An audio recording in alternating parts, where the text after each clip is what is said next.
नमस्कार, news nation digital के हमारे इस खास एपिसोड खबरें दुनिया की में आपका स्वागत है। मैं हूं सुमित कुमार दुबे।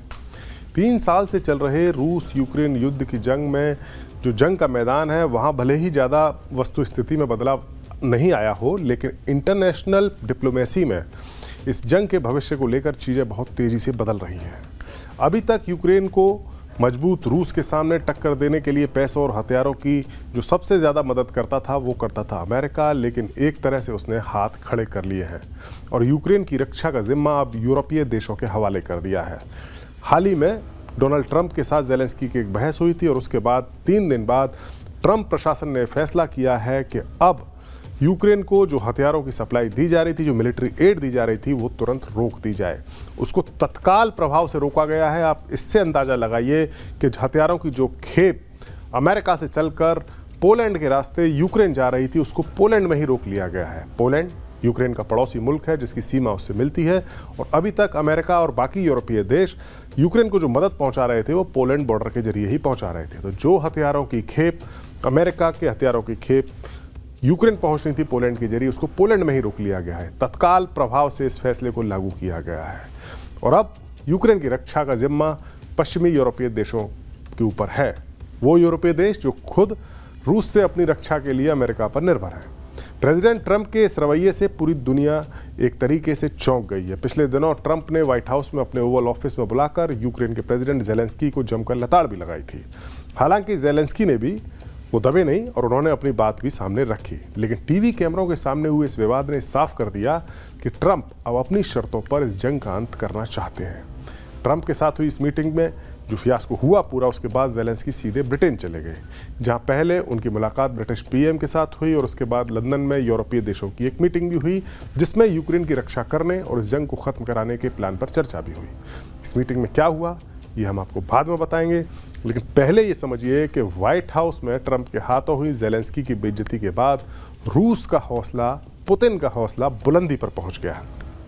एक तरफ जहां ज़ेलेंस्की लंदन में यूरोपियन लीडर्स के साथ मिलने जा रहे थे, तो वहीं दूसरी तरफ इस तरह की खबरें हैं कि ब्रिटेन से यूक्रेन भेजे जा रहे हथियारों के भरे एक कार्गो जहाज को रूस ने मिसाइल हमले से डुबो दिया। खास बात यह बताई जा रही है कि इस हमले के लिए रूस ने अपनी उन इस्कंदर मिसाइलों का इस्तेमाल किया है जो अब तक इस जंग में बेहद कारगर साबित हुई हैं।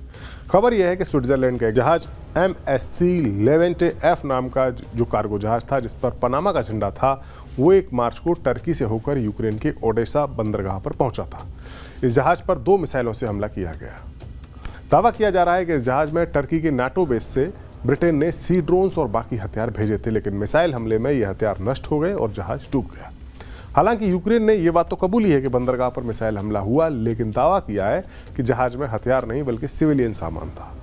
इस तरह के हथियारों से भरे जहाज पर रूस का सीधा हमला ये बात बताता है कि पुतिन इस जंग को लड़ते लड़ते थके नहीं है, बल्कि और तेजी आ गई है और ट्रंप के प्रेसिडेंट बनने के बाद तो उनके इरादे और ज़्यादा मजबूत हो गए हैं।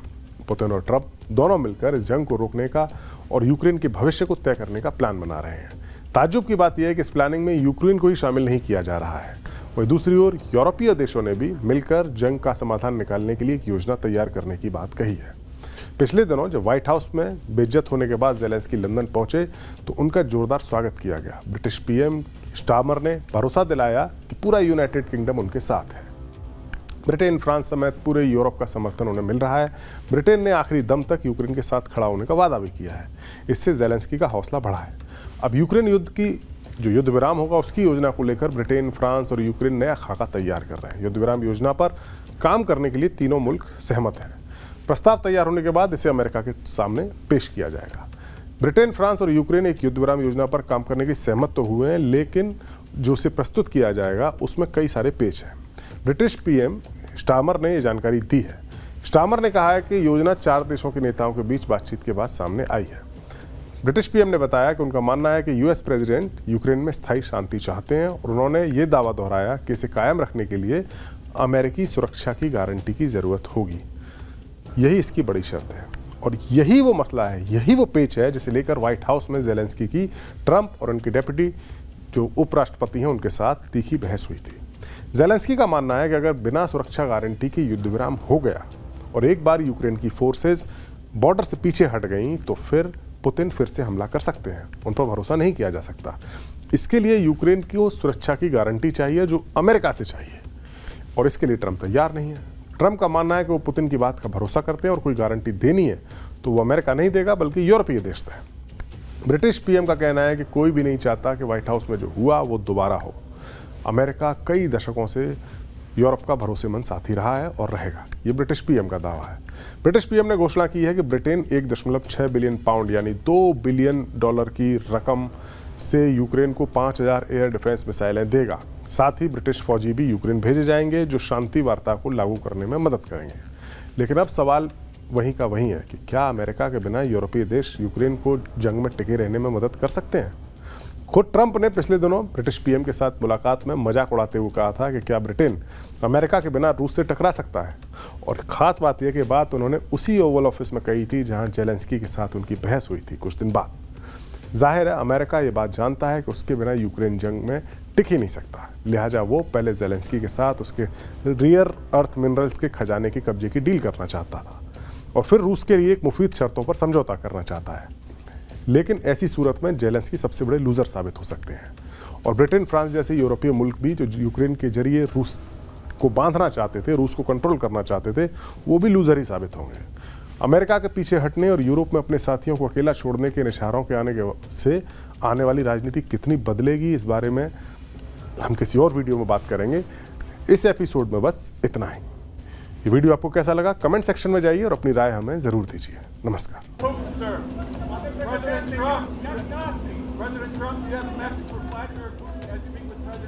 Ukraine, part of East and Crimea, so he occupied it on 2014.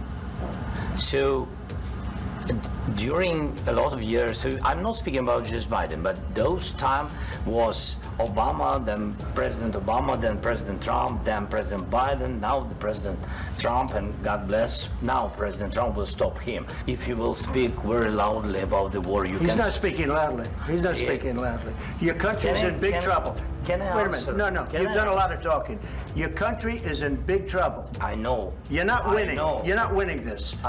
You have a damn We- good chance of we coming are out staying, okay because of Mr. us. President, we are staying in our country, staying strong from the very beginning of the war. We've been alone, and we are thankful. I said thanks You haven't in been this allowed. cabinet. You and haven't not been only allowed. in this We cabinet. gave you through I this said thank stupid you. president $350 billion.